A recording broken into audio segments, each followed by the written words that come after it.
디모데후서 4장 1절부터 8절 본문을 통해 전도는 사명이다라는 제목으로 하나님의 말씀을 증거하겠습니다.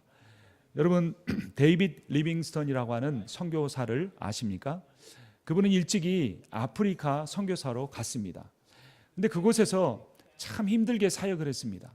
30년을 아프리카에 있었는데 11년 동안 단 한 명의 결신자도 얻지 못했습니다.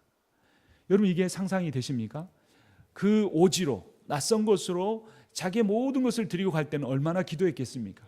얼마나 준비했겠습니까? 그러나 11년 동안 단 한 명의 개종자도 얻지 못한 겁니다.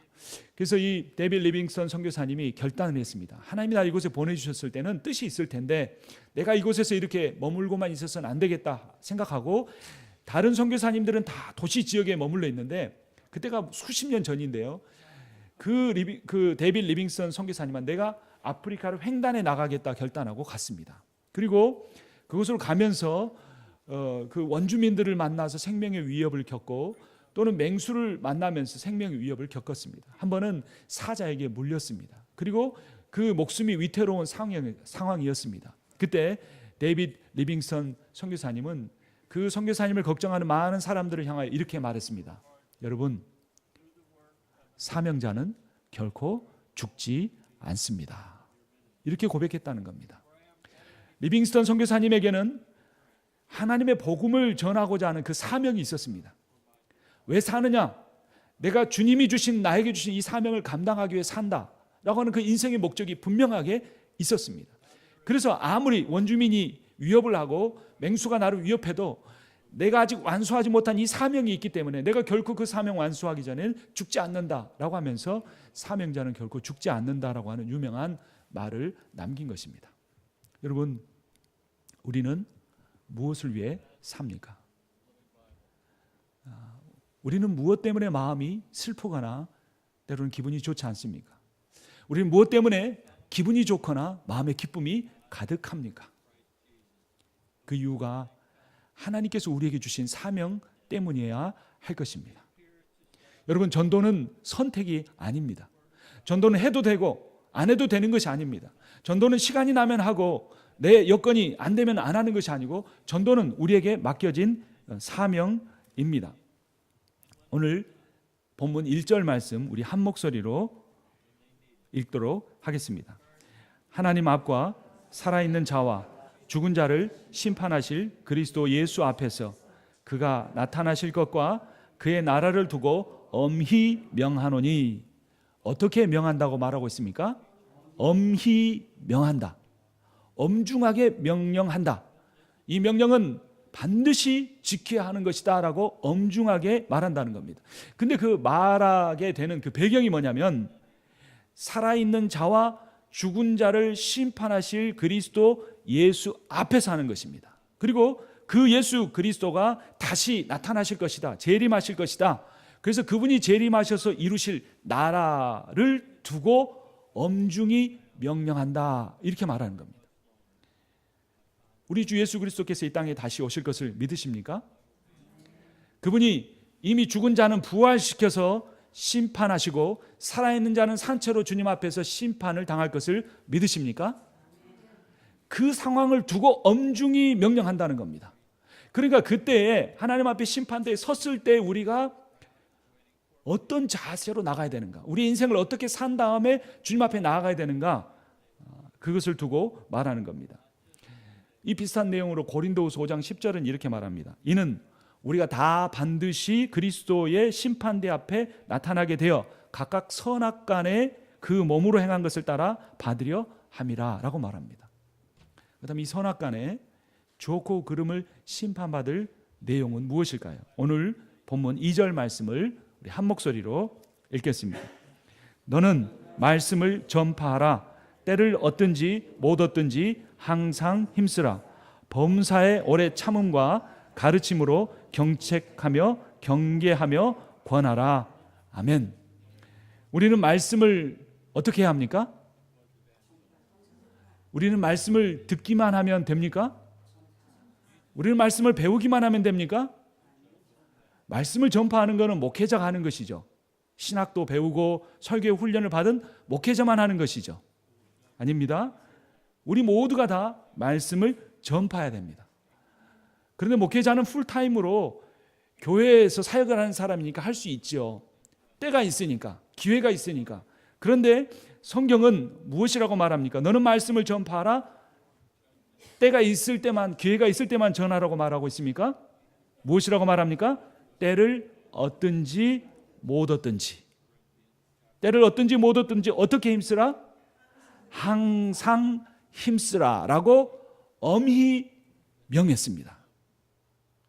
이건 사람의 말이 아니고 성경에 분명하게 기록된 내용입니다.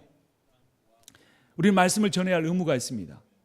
기회가 있든 없든 언제든지 어느 상황에서든지 늘 말씀을 전하는 삶을 살아야 한다고, 그것으로 그 사명을 감당했느냐 하지 않았느냐로 이 땅에 다시 오셔서 주님이 온 세상을 심판할 때 우리가 할 말이 있느냐 없느냐가 결정이 된다는 겁니다.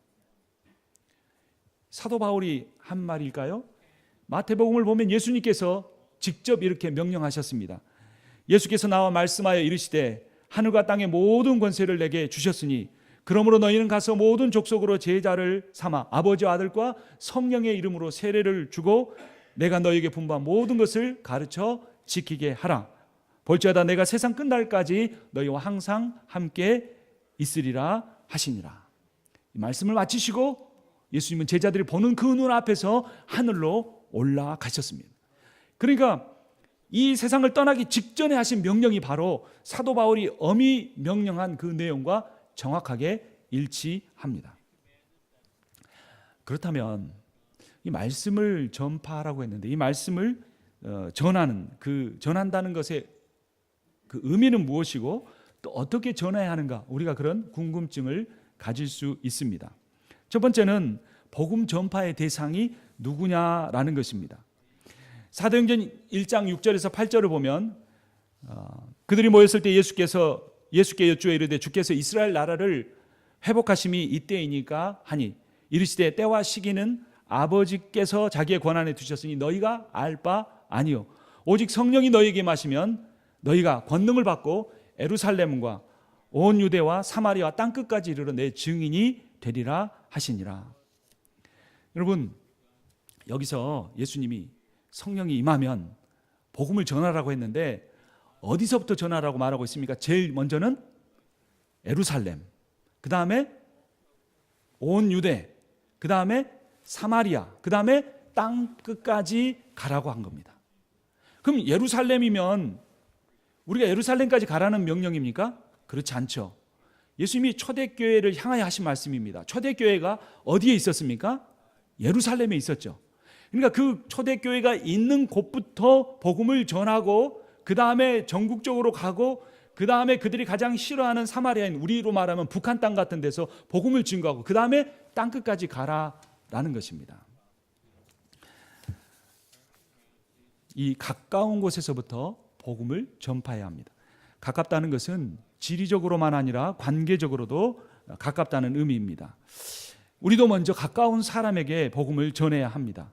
이 가까운 사람에게 복음 전하는 걸 뭐라고 하냐면, 여러분 한번 따라서 해보십시오. 관계전도. 관계전도입니다. 관계가 없는 사람한테 전도하는 거 여러분 뭐라고 하신 줄 아십니까? 똑같이 내자로 노방전도라고 합니다. 길거리에 가서, 터미널에 가서, 마트에 가서 그냥 모르는 사람한테 CD도 나눠드리고 주보도 나눠준 걸 노방전도라고 합니다. 옛날에는 그렇게 전도했습니다. 저도 굉장히 숫기가 없는 사람인데요, 고3 때 예수님 영접하고 그때 그 해 1월 달에 대학부에 들어갔더니 섬으로 전도하러 간다는 겁니다. 그래서 사역리 가지고 다 외우라고 하고 2명씩 붙잡고 훈련했습니다.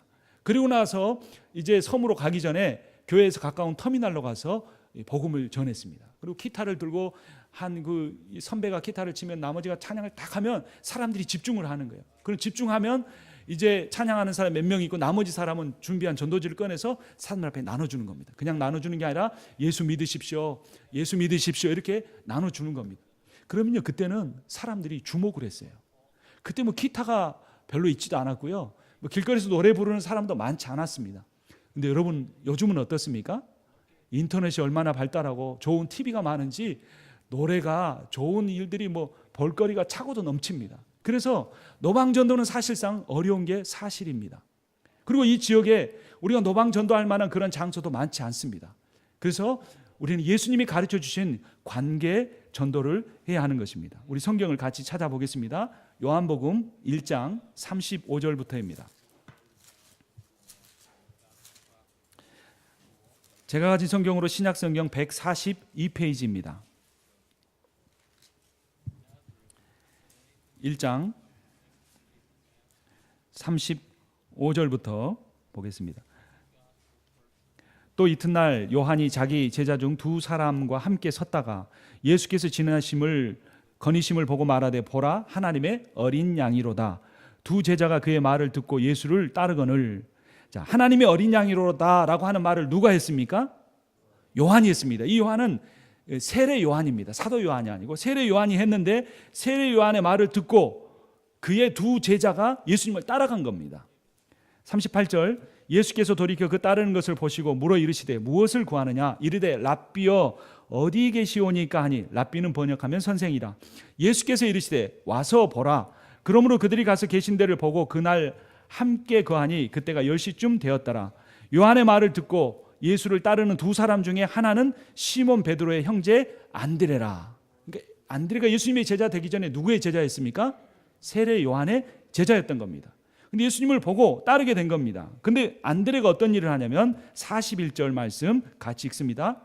그가 먼저 자기의 형제 시몬을 찾아 말하되 우리가 메시아를 만났다 하고, 메시아는 번역하면 그리스도라, 데리고 예수께로 오니. 자, 안드레가 세례 요한의 제자였습니다. 근데 예수님을 만났습니다.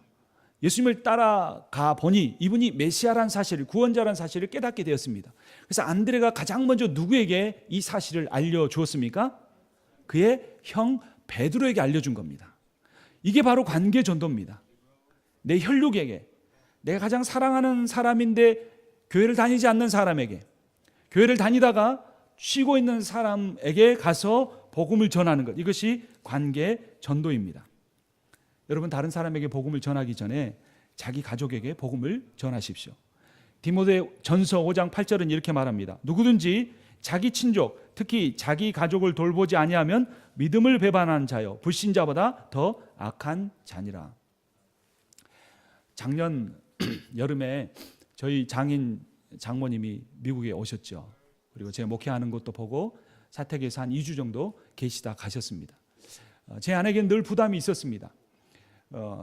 어머니는 저희가 한국에서 저희 집에서 예배를 드릴 때부터 교회를 다니셨고 세례도 받으셨습니다. 근데 아버님은 교회를 나가지 않으셨습니다. 그런데 이미 목사가 된 이 사위를 본 게 참 신기한 일이죠. 근데 그동안도 제사를 다 드리셨고 교회를 안 나오셨습니다. 그런데 이번에 이제 미국을 사위가 목회를 하니까 오신 거죠. 제가 그 전부터 기도했습니다. 하나님, 성령께서 역사해 주셔서 저희 장인어른의 마음을 움직여 주십시오.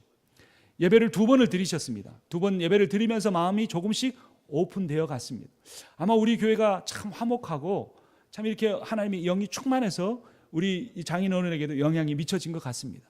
그리고 제가 장인어른과 식사를 마치고 제가 잠깐 하나님 말씀을 증거해도 되겠냐고 말씀을 드렸습니다. 그리고 정확하게 예수 그리스도의 복음만 증거했습니다. 뭐 교회를 다니십시오, 뭐 신앙생활 해보십시오, 이게 아니고 예수 그리스도, 그분이 하나님의 아들이시고 이 땅에 오셨고 우리 위해 십자가에 죽고 부활하셔서 그분을 믿으면 모든 죄가 사함을 받고 영원한 생명을 얻습니다. 아버님, 이 예수님을 믿으시겠습니까? 이렇게 말씀드렸습니다. 여러분, 그때 제가 떨었겠습니까? 안 떨었겠습니까? 이렇게 손은 안 떨었지만 영적으로는 떨렸죠. 왜냐하면 가족에게 복음을 전한다는 거 참 어려운 일입니다. 그리고 장인어른한테 이 복음을 전하는데 아니야, 때가 안 됐어. 그러면 얼마나 저도 무안하고 아내도 실망을 하겠습니까? 그런데 그 전에 충분히 기도했습니다. 그리고 그 결과를 하나님께 맡겼습니다. 그래서 아버님이 예도 아니고 아멘 그렇게 하셨습니다. 놀라운 일이죠. 그리고 나서 한국으로 돌아가셨는데 새벽기도도 안 빠지시고 새벽기도 나갈 때마다 헌금을 내시고 아마 옛날에 불교 믿을 때 열심을 가지고 그렇게 하시는 것 같습니다. 새벽기도 가서 헌금하는 사람 별로 많지 않잖아요. 헌금하시고 교회 누구 뭐 목사님이 무슨 일이 있다 그러면 가서 여러 가지로 도와주고 그렇게 변화되었습니다. 이건 제가 똑똑해서도 아니고 어떠한 여건이 맞아서도 아니고 하나님이 역사하신 겁니다. 여러분, 혈육보다 더 중요한 사람이 누가 있습니까? 한국에 있는 네 형제나 자매 중에 아직 주님을 믿지 않는 사람이 있다면, 내 부모나 내 자녀 가운데 하나님 믿지 않는 사람이 있다면, 여러분 복음을 전하십시오. 교회 나가라고 하지 말고 신앙생활 하라고 하지 말고, 그러면 반드시 돌아오는 이야기는 요즘 교회가 어떠느니, 목사님이 어떠느니, 믿는 사람들이 더하는 여러 가지 말이 많습니다. 그 일부분은 또 사실입니다. 그러나 우리 주 예수 그리스도는 신실하신 분이시고, 그분은 분명히 하나님의 아들이시고, 그분은 이 세상의 유일한 구원자라는 것이 진리이기 때문에 우리가 진리를 그들에게 증거해야 합니다. 가족만 아니라 또 가까운 사람에게 복음을 증거해야 합니다. 같은 요한복음 1장 43절을 보겠습니다. 이튿날 예수께서 갈릴리로 나가려 하시다가 빌립을 만나 이르시되 나를 따르라 하시니, 빌립은 안드레와 베드로와 한 동네 벳세다 사람이라.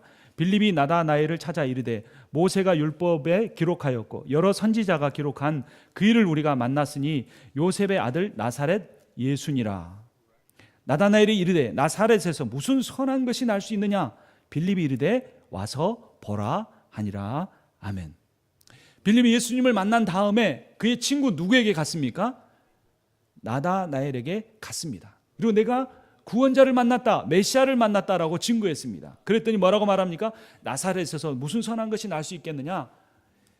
그러니까 이 나사렛은 아마 저기 함경국도, 옛날에 그 북한에서 그 반동 분자로 몰리면 가는 곳이 뭐죠? 아오지 탄광, 그런 곳이에요. 오지 중에 오지, 가장 오지 출신인 그 사람을 메시아라고 말하니까 나다나엘은 상당히 경건한 사람이어서 그것을 받아들일 수가 없었습니다.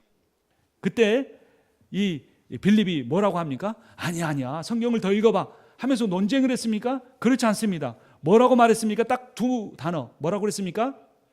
따라서 하겠습니다. 와서 보라, 이렇게 말했습니다. 그리고 나다나엘이 왔을 때 예수님을 만나고 네가 무화과 나무 아래 있을 때부터 내가 너를 보았다라고 하자 나다나엘은 성령의 역사로 그 자리에서 예수님을 영접하게 됩니다. 여러분, 전도하자고 하면요, 나도 뭘 잘 모른다 이렇게 이야기하십니다. 그럼 빌립은 예수님 만나고 그 다음에 곧바로 가서 증거했는데 무엇을 알았겠습니까? 그러나 그가 마음속으로 예수님을 믿었기 때문에, 그 확신이 있었기 때문에 가서 전한 거죠. 여러분, 이번 구역별 전도 집회할 때 우리는 딱 두 단어만 말하면 됩니다. 뭐라고 말하면 됩니까? 네, 와서 보라. 그럼 쪽으로 와서 보십시오. 이 두 단어만 딱 말하면 됩니다. 그리고 우리가 같이 기도하고 하나님 앞에 메어 달리면 하나님이 그날 예배에 오신 사람들에게 성령으로 역사하실 것입니다. 복음이란 과학이나 철학이나 이성으로 증명해야 하는 것이 아닙니다. 믿어야 하는 것입니다. 이 믿음이라는 것은 하나님이 주시는 것이기 때문에 우리가 누군가를 그래서 전도하려고 하면 뭐 해야 되냐면 기도해야 합니다. 하나님이 역사해 주십시오. 성령으로 역사해 주셔서 그에게 믿음을 허락하여 주시옵소서. 그럼 온갖 말로 철학적인 어떤 근거를 가지고, 과학적인 어떤 사실들을 가지고 하나님이 없다 하거나 교회를 부정했던 사람이 그 기도를 통해, 성령의 역사를 통해 하나님을 믿게 되는 것을 우리가 보게 됩니다. 사도 바울은 이렇게 말했습니다. 내가 복음을 부끄러워하지 아니하노니 이 복음은 모든 믿는 자들에게 구원을 주시는 하나님의 능력이 됨이니라 라고 말했습니다. 여러분, 복음을 딱 한 단어로 말하면 뭐냐면 예수입니다. 복음은 예수고 예수는 복음입니다. 복음을 부끄러워하지 않는다는 것은 예수를 부끄러워하지 않는다는 겁니다. 여러분, 예수님이 부끄럽습니까? 때로는 목회자는 부끄러운 일을 행할 수도 있습니다. 때로는 교회가 연약할 수도 있습니다. 그러나 우리 주 예수 그리스도는 지금도 살아계셔서 하나님 보좌 우편에서 온 세상과 우주 만물을 통치하고 계시는 분이십니다. 그래서 그 예수를 부끄러워하지 아니하고 그들에게 예수의 복음을 증거하면 이 복음은 모든 믿는 자들에게 구원을 베풀어주는 능력이 될 것입니다. 그러면 우리가 얼마나 자주 복음을 증거해야 할까요? 2절 말씀을 다시 한번 보겠습니다. 디모데후서 4장 2절 말씀 우리 한 목소리로 읽겠습니다. 너는 말씀을 전파하라. 때를 얻든지 못 얻든지 항상 힘쓰라. 범사에 오래 참음과 가르침으로 경책하며 경계하며 권하라. 그리스도인은 기회가 좋든지 나쁘든지 꾸준하게 말씀을 전해야 합니다. 복음을 증거해야 합니다. 좋은 기회를 기다리지 말라는 겁니다. 그것은 사람의 생각입니다. 우리는 하나님 앞에 기도하고 성령을 의지하며 증거하면 하나님이 역사하시는 겁니다. 에베소서 5장 16절에 이렇게 말합니다. 세월을 아끼라 때가 악하니라. 세월을 아껴야 합니다. 이 기회 저 기회 보지 말고 하나님 믿고 의지하고 복음을 증거하면 하나님의 역사가 반드시 일어납니다. 데살로니가전서 5장 16절부터 18절에 이렇게 말합니다. 항상 기뻐하라. 쉬지 말고 기도하라. 범사에 감사하라. 그리스도 예수 안에서 너희를 향하신 하나님의 뜻이니라 라고 말합니다. 여러분, 그러니까 복음을 항상 증거하려면 항상 어떻게 있어야 할까요? 주님 안에 있어야 합니다. 주님 안에 있으면 그 주님의 역사하심과 주님의 뜻을 따라 우리는 담대함을 얻어서 지혜를 얻어서 계속 복음을 증거할 수 있게 됩니다. 사도 바울이 항상 기뻐하라고 그랬습니다. 우리가 어떻게 항상 기뻐할 수 있습니까?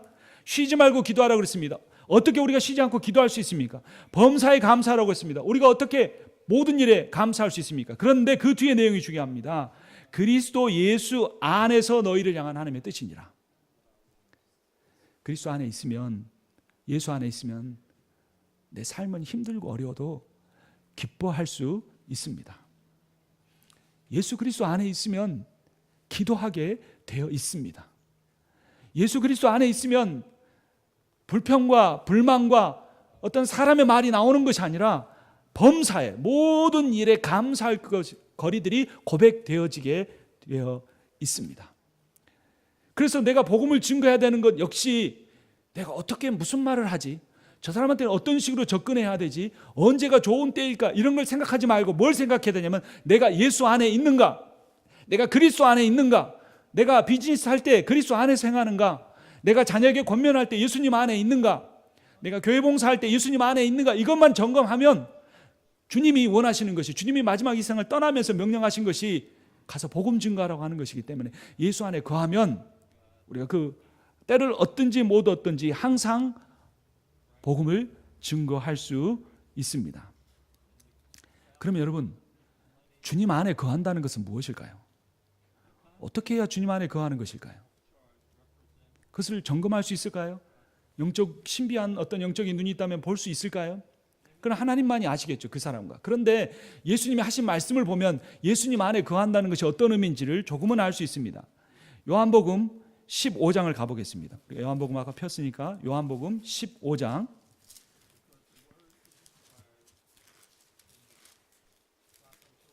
7절부터 12절까지 보겠습니다.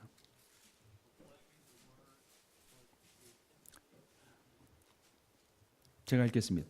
너희가 내 안에 거하고 내 말이 너희 안에 거하면 무엇이든지 원하는 대로 구하라. 그리하면 이루리라. 예수님의 무엇이 우리 안에 거하면이라고 그랬습니까? 말이, 즉 예수님의 말씀이 우리 안에 거하면 너희가 내 안에 거하는 것과 같다고 말했습니다. 9절 말씀 함께 읽겠습니다. 아버지께서 나를 사랑하신 것 같이 나도 너희를 사랑하였으니 나의 사랑 안에 거하라. 주님 안에 거한다는 것은 주님의 무엇 안에 거하는 것입니까? 주님의 사랑 안에 거하는 겁니다. 여러분, 하나님이 여러분을 사랑하시는 것을 믿습니까? 여러분, 하나님은 여러분을 사랑하세요. 성경이 창세기부터 요한계시록까지 말하려고 하는 건 딱 한 가지입니다. 하나님이 우리를 사랑하신다는 겁니다. 그리고 그 일의 핵심적인 일로 요한복음 3장 16절에 하나님이 세상을 이처럼 사랑하사 독생자를 주셨다고 말하는 것이 그 창세기부터 요한계시록의 정점을 찍는 일인 겁니다. 하나님이 우리를 사랑하십니다. 나를 사랑하시는 주님을 만날 때 내 인생의 방황이 끝납니다. 내가 나를 사랑하시는 주님 앞에 온전히 거하려고 할 때에 내 인생의 근심과 걱정과 염려가 모두가 떠나갑니다. 우리가 예수 안에 있어야 복음을 증거하게 되는데 예수 안에 있는다는 것이 무엇이냐? 두 가지인 겁니다. 주님의 말씀 안에 거해서 계속해서 말씀을 읽고 묵상하고 그 말씀대로 살려고 하고, 또 하나 주님은 나를 사랑하신다 라는 그 사실을 붙잡고 주님 안에, 그 주님의 사랑 안에 붙잡히는 겁니다. 말씀의 역사와 주님의 그 사랑의 역사가 일어날 때 우리는 그 주님을 기쁘시게 하기 위하여서 복음을 증거하는 삶을 살게 되는 것입니다. 그 사랑이 내 안에 있으면 어떤 일이 일어나냐면, 같은 요한복음 15장 12절 같이 읽겠습니다. 내 계명은 곧 내가 너희를 사랑한 것 같이 너희도 서로 사랑하라 하는 이것이니라. 아멘. 여러분, 복음을 증거한다는 게 뭘까요? 복음을 증거할 때, 내가 어떤 사람에게 복음을 증거하려고 기도하고 그 사람한테 갈 때 내가 내 마음속에 그 사람을 향한 마음이 무엇이겠습니까? 사랑이에요. 사랑. 근데 여러분, 사랑받는 사람이 더 행복하고 건강할까요? 사랑을 베푸는 사람이 건강하고 더 행복할까요? 여러분, 한번 그 헷갈리시면요, 여러분들 자녀를 키우는 걸 한번 생각해 보십시오. 어린 아기를 키우는 엄마가 더 건강하고 기쁘고 행복합니까? 이렇게 키워짐을 받는 아기가 더 그렇습니까? 아기는 그냥 주는 거 먹지만 애들 나름대로 스트레스도 받고요, 또 뭣도 모르고 그렇게 자라납니다. 그런데 이제까지 혼자 살 때보다 그 아이를 키우면서, 젖을 먹이면서 키우면서 그 사랑을 베풀 때 엄마 안에 있는 모성애가 가지고 있는 엄청난 힘이 그 안에서 만들어지고 엔돌핀이 나오고 기쁨이 있고 살아갈 목적이 있고 아주 그냥 막 담대해지는 겁니다. 마찬가지예요. 내가 육신적으로 아이를 낳아서 키우고 먹이고 사랑하는 관계처럼 내가 영적인 아이를 낳는 겁니다. 그러면 그 영적인 아이를 출생시키려고 할 때, 그 아이에게 젖을 먹이려고 할 때, 그 아이에게 그 영적인 아이에게 하나님의 복음을 전하려고 할 때 내 안에 이전에 없었던 갑자기 삶의 의욕이 생기고 갑자기 동기부여가 되고 내 안에 기쁨이 있고 목적이 막 생기는 겁니다. 그래서 데이빗 리빙스턴이 사명자는 죽지 않는다고, 처음으로 선교사 중에 처음으로 아프리카 대륙을 횡단해 갔는데 그런 놀라운 능력이 그 안에 나타나기 시작하는 겁니다. 여러분, 최춘선 할아버지를 아십니까? 최춘선, 맨발의 전도자라고 합니다. 이분은요, 인천 일대에 가장 최고의 부자 중에 한 사람이었습니다. 일제강점기를 지나서. 근데 이분이 예수님을 만났습니다.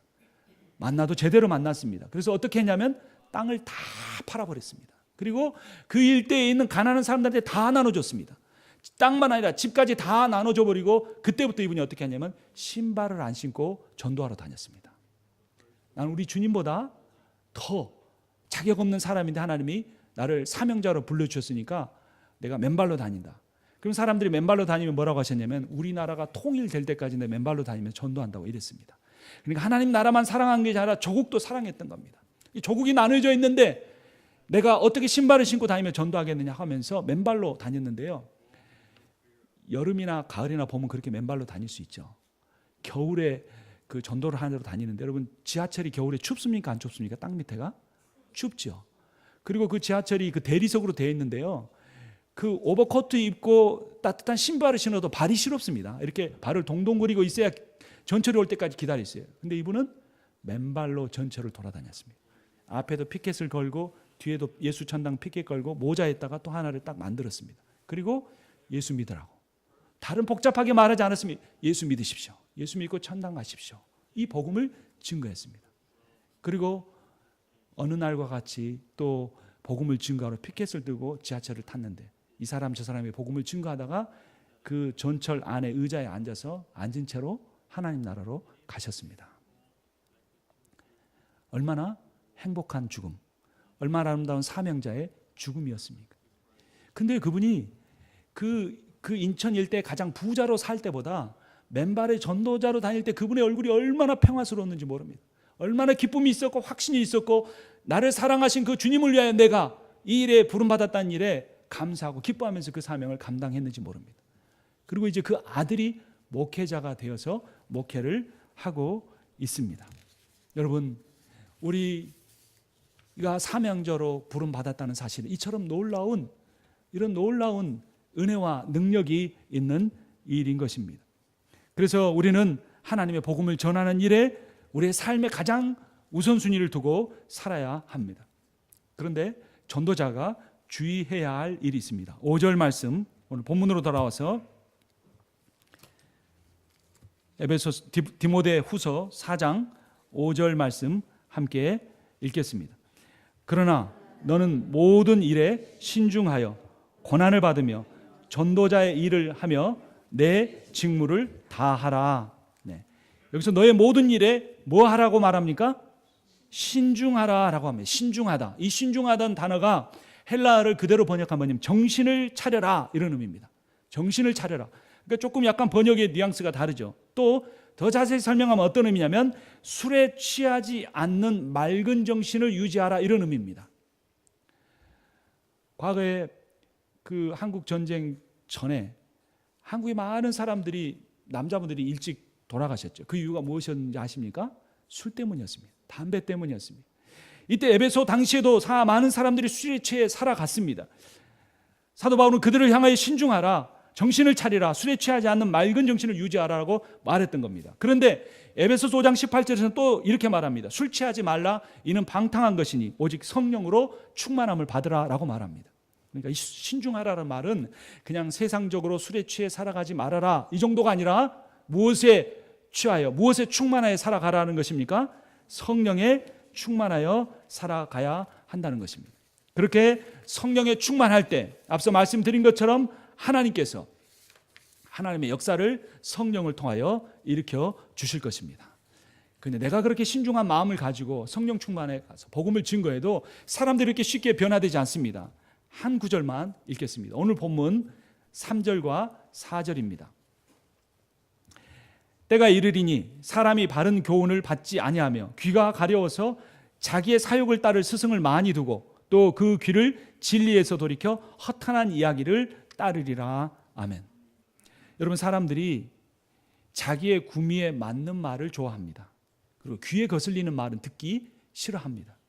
우리가 아무리 기도하고 우리가 아무리 성령 충만하고 우리가 아무리 복음을 증거해도 어떤 사람은 성령의 역사로 받아들이지만 어떤 사람은 함부로 말하거나 그것을 거스리는 말을 하기도 합니다.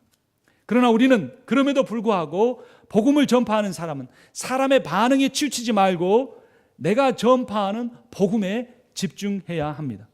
왜냐하면 우리는 교인의 수를 늘리기 위해서 복음을 전하는 것이 아니고 하나님 나라 백성의 수를 늘리기 위해 하나님의 말씀을 선포하는 것이기 때문입니다. 하나님의 백성을 늘리는 일에 하나님이 역사하십니다. 그래서 어떻게 하면 저 사람을 교회로 일단 데려오고 보자라는 식으로 해서 복음을 감추지 말고 복음을 부끄러워하지 마시고 예수 그리스도의 복음을 증거하십시오. 기도하고 반드시 나가면 이제까지 교회로 인해 상처받고 목회자로 인해 상처받고 사람으로 인해 상처받았고 교회가 별것 아니다라고 생각하고 떠난 사람이 참된 복음을 성령에 의지하여 전하면 변화되는 역사가 일어납니다. 우리가 전할 것은 허탄한 세상 이야기가 아닙니다. 예수 믿으면 복 받는다, 잘 된다 이런 말하려고 구걸하듯이 복음을 전하는 것이 아닙니다. 우리는 그들을 영혼을 깊이 사랑하지만 그들 앞에 겸손한 자세로 전하지만 내가 가지고 있는 이 복음이 얼마나 놀라운 것인가라는 그런 자신감과 그런 확신을 가지고 그들에게 나아가 복음을 증거해야 하는 것입니다. 그렇게 할 때 하나님께서 우리 교회를 통하여 이 지역의 많은 불신자들과 마음이 상처받고 교회를 떠나 있는 사람들을 주님께 돌아오는 역사를 일으켜 주실 것입니다. 그런 사람들을 향하여 복음을 증거할 때 그들이 받아들이든 받아들이지 않든 복음을 전한 사람에게 하나님이 성령 충만과 기쁨을 주시고 하늘의 큰 상급을 준비해 주실 것입니다. 그 상급과 하나님 주신 복을 받아 누리시는 여러분과 제가 되기를 주님의 이름으로 축원합니다. 아멘.